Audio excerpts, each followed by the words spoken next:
Atual. Olha só, eu estou estudando um artigo aqui, chama Sete Pecados da Medicina. É um artigo de 1949, escrito por Richard Asher. Por que eu estou falando isso para vocês? Porque, veja bem, olha a potência deste artigo, Sete Pecados da Medicina. O que eu vou fazer agora? A Ju não sabe disso, a Ju está em outro lugar aqui, eu vou levar vocês lá.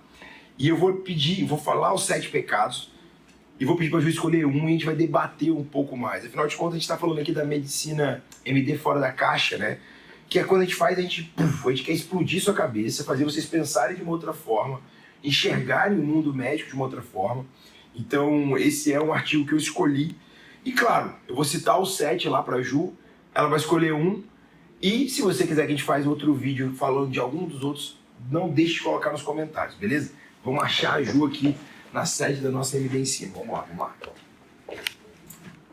Será que a gente fala com o Melo, com o Andrei? Melhor não. Ju, tá gravando aí? Ju, você vai participar. O nosso vídeo hoje vai ser espontâneo e você, não sei se estava esperando por isso, mas vai agora ouvir. Olha só, tem um artigo, eu já falei dele pra você, mas eu nunca li pra você. Tem um artigo chamado Sete Pecados da Medicina. O artigo foi escrito em 1949, Ju. Isso que me causa absurda estranheza. Na verdade, me assombra, porque esse cara, o Richard Asher, em 49 ele falou que os 7 pecados da medicina eram coisas que, na minha opinião, são extremamente atuais. A gente está gravando pro MD Fora da Caixa. O que eu quero que você faça? Eu vou ler os 7 para você e você vai escolher um para a gente aprofundar aqui, discutir um pouquinho e eu ouvir sua opinião em cima do que ele falou. Os termos que ele usa são meio fortes, assim, e eu vou falar e vou explicar minimamente o que é algum deles que ele fala, como que é o termo que ele fala.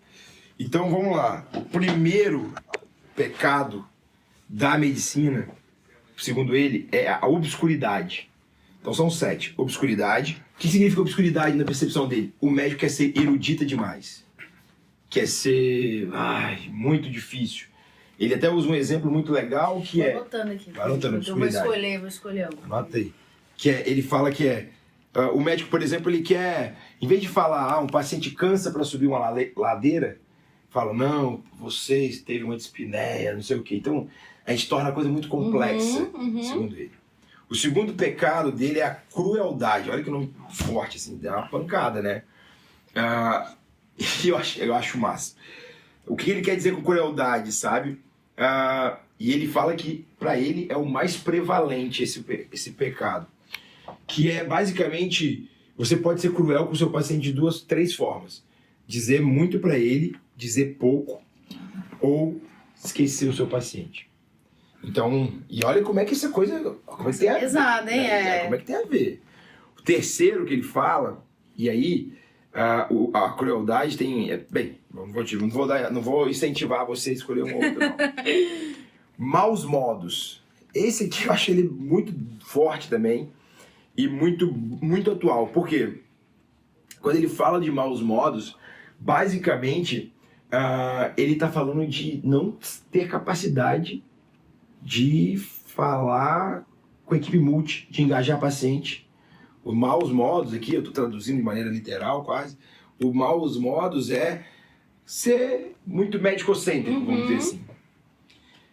Olha isso aqui, Ju, o cara falou isso em 1949. Super especialização. Ele quer dizer que ele diz o seguinte, um bom médico deve ser um médico que faz tudo. Deve ser um mestre em ser um médico que faz tudo. E que o fato dos médicos cada vez mais escolherem a medicina especializada é um pecado. Então a gente já falou quanto? 4 até agora? 4. Quase que a gente falou. 4. Obscuridade, crueldade, maus modos, super especialização. Esse aqui pra mim é o principal pecado do estudante de medicina, tá? É o que estraga o estudante de medicina. Amor pelo raro. Alguma semelhança com o que acontece hoje? Amor pelo raro. É absurdo, cara, esse cara ter falado isso em 49. Eu acho que é mentira isso, na verdade. É verdade. Ele até tem um nome, hispanofilia. Não sei nem se é assim que se pronuncia. O sexto pecado é estupidez comum. Isso é muito bom também. Que é, veja bem, ele coloca a estupidez comum no seguinte sentido. E olha como é que é real, tá? Tem até vídeo esses dias sobre isso, hein? Nenhuma doença possui um código rígido de tratamento. Você deve avaliar as circunstâncias, você deve ajustar o tratamento de acordo com a necessidade mental, econômica e física do paciente. Puta, esse cara... Acho que esse é o maior gênio da história da medicina pra mim. É esse Quem cara. foi ele mesmo? Richard Asher. A publicação é da médico do Hospital Central de Middlesex, Isso é? Londres. Londres. Londres é massa, né? Só sabia mesmo que ela ia falar isso. Reino Unido é diferente. Bota Reino foto, Unido. depois que você for ver esse vídeo, bota a foto Bota, do eu e grande Tony, professor Antônio, Tony Whitehouse. grande mentor dela, vai. Deixa ser o Tony. Isso que ele não é ciumento, tá, gente? Não, Ele só gosta não. de... Eu nunca fui. É porque eu só não tenho... Depois você põe a postagem dela lá, fazendo agradecendo. Aquela fez pra você? Não, aquela fez pro cara, agradecendo o cara, que ficou um mês com ele lá. Porque você e tal. nunca teve uma postagem Não, dessa? Nunca. Entendi. Vou voltar aqui porque essa... Aí, ó. Essa próxima, que é a sétima, essa aqui, É a sétima. que é... Talvez nunca foi tão verdade. A preguiça. Preguiça. Que ele, ao entendimento aqui, tem muito a ver com... Cara, sei lá, eu diria quase que procrastinação, mas é preguiça mesmo. Ele fala de preguiça física e preguiça mental. Olha que forte, Ju. Preguiça física é que os médicos não querem ir lá aferir a pressão, ele usa isso, sabe? Fazer uma fundoscopia. Preguiça física, de movimentar. E preguiça mental, putz, essa eu acho que ela é muito atual. Que é basicamente você não querer estudar, não querer evoluir, não querer ficar gastando tempo de pensar no seu paciente. Então esses são os 7 pecados que, na minha opinião, são extremamente contemporâneos, extraordinariamente contemporâneos, e que ele traz aqui. Eu queria que você falasse de um deles aí. Quais desses pecados você acha que é o mais forte? Qual que te chama mais? Qual que te pega mais aí? É engraçado que hoje eu recebi uma mensagem de uma colega que ela é da área da saúde e ela já trabalhou com a gente e agora ela tá trabalhando em outro hospital. E aí ela falou assim, Ju, vocês são muito bons, porque quando eu cheguei no serviço tal, eu vi como que os médicos tratam mal os pacientes. Legal. Como eles não se importam, como eles chegam lá, falam de qualquer jeito. Eu já sabia que vocês eram bons, mas depois que eu vi como que é a realidade lá fora, eu vi que eu valorizei vocês ainda mais. Eu acho que isso fala muito aqui da crueldade, talvez, né? Mas eu queria trazer um contraponto, talvez, na superespecialização. Talvez em 1946 tinha-se muito conhecimento... 49. Tinha-se muito conhecimento de medicina, mas eu acho que não tanto quanto existe hoje. Então hoje é muito difícil você saber tudo. É muito mais difícil do que era naquela época. O que eu não quero dizer é que a gente não deva estudar todas as áreas. Mas é difícil você saber de tudo hoje.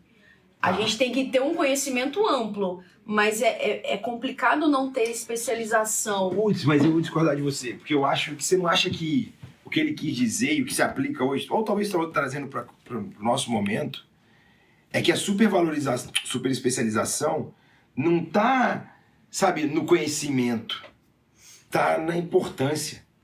O que eu quero dizer com isso? Hoje, por exemplo, é como se eu fosse, eu sou intensivista e só me preocupo com paciente com choque e ventilação mecânica. E não é essa a realidade. Ok, minha maior zona de conhecimento, de talento, é no paciente com choque, ventilação mecânica, sedação, essas áreas. No paciente com disfunção orgânica. Mas se eu ficar super especializado em choque, em ventilação, eu estou deixando de ver o paciente como um todo. Eu acho que ele quis dizer, e aí lembra do trabalho, o que ele quis dizer é que os médicos estão muito preocupados no coração, sabe? Não no contexto, não no paciente, sabe? Você se torna super especialista em algo muito específico. E você acaba ficando muito bom em fazer um procedimento tal, mas você não consegue ficar bom em cuidar de paciente. Entendi. Na minha opinião, foi isso que ele quis dizer. Entendi. E que faz muito sentido, sabe? Sim. Por isso que eu acho que é um pecado, eu concordo com você, talvez seja o pecado mais forte que ele traz aqui, na minha opinião, por isso. Porque ele é contraintuitivo demais. Os outros a gente olha e fala assim, meio que, beleza, são muito bons, é muito legal, tipo, depois pode fazer outros vídeos discutindo.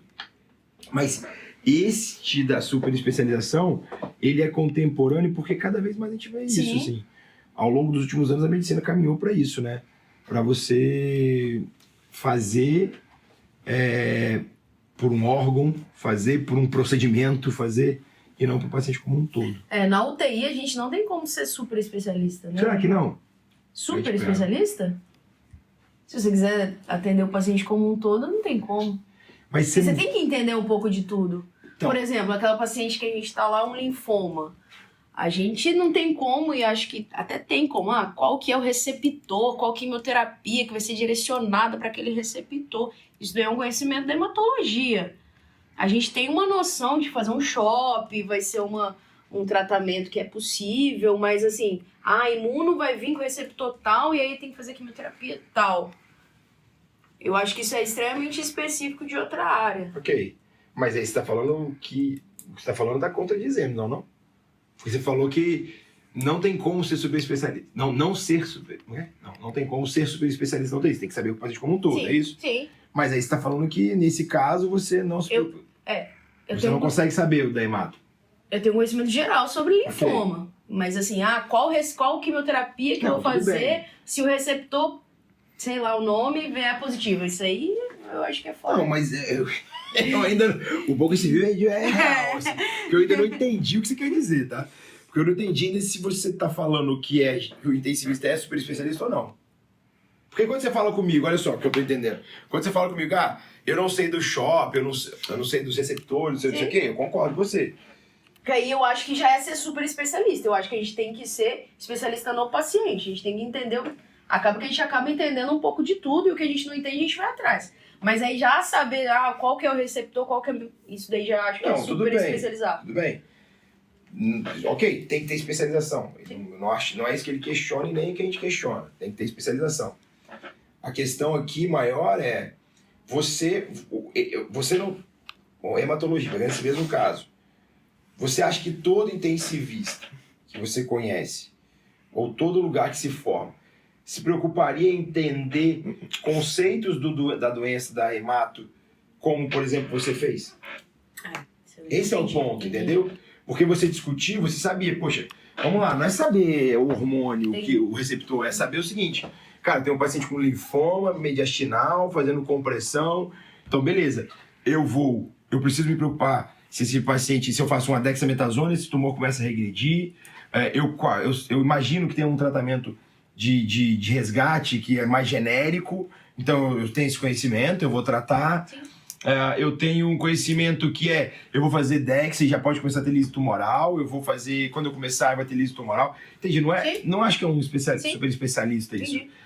Super especialista seria se eu só ficasse assim, cara, entubei o paciente, ventilação mecânica, tá boa aqui a ventilação, o paciente chocou, mas eu manejei, e agora é hemato que se vire para resolver isso. Eu não acho que você tá fazendo isso, sabe? E eu acho que ter especialização, isso que eu queria até contrapor, porque eu entendi o que você falou no começo, que o médico, lá em 49, ele tinha poucas possibilidades de conhecimento. Hoje a gente tem muitas. Mas, Ju, ao mesmo tempo, você tem pessoas especializadas, mas se o hemato chegar lá e só ficar olhando para o câncer, só ficar olhando para a quimioterapia dele, daqui a pouco você não palia paciente nunca, por exemplo. Ou você não troca um catéter, porque você acha que o catéter está infectado e ele acha que não pode tirar o catéter nunca. Então, na minha opinião, essa questão da super especialização tem a ver muito com isso. De você olhar mais o paciente, esquece a caixa hemato, a caixa coisa. É você ser capaz de, dentro da sua caixa especializada, olhar para um todo do paciente que contribui com outras especialidades, que vão tangenciar outras especialidades. Acho que era isso que ele quis dizer, na verdade. Não, eu acho que a gente quis dizer a mesma coisa, a gente só expressou de forma diferente. Se o vídeo tiver ficado confuso, você compartilha ele assim mesmo, você salva ele, assiste de novo, que no final você vai entender muito bem o que a gente quis dizer. Nossos almoços são mais ou menos assim. Né? Exato, entendi sim. Legal. Se você quiser assistir mais, discutir mais outros casos, depois eles vão aqui, foram esses aqui, né? Foram esses os 7 pecados. Digita aí no comentário qual que você quer que a gente debata, a gente faz um outro vídeo. E também fala se está gostando mais desse vídeo, mais espontâneo. A gente quer fazer mais desse jeito. E por fim, se você tiver interesse em ser um médico não super especialista, mas um médico que cuida de pacientes graves, de pacientes de uma maneira geral, a gente vai deixar um link aqui da nossa mentoria, né, Ju? Para você se cadastrar aí, a gente vai entrar em contato e explicar como que a gente pode te ensinar, te ajudar a ser um médico cada vez melhor, uma médica cada vez mais capacitada, buscar segurança e buscar aí uma performance médica que hoje, infelizmente, no mercado tem tão poucos. E o grande Asher avisou isso há 50, 60 anos atrás. Fechou? Eu tava longe de nascer. Mas então, longe assim, né? Beijo! Tchau.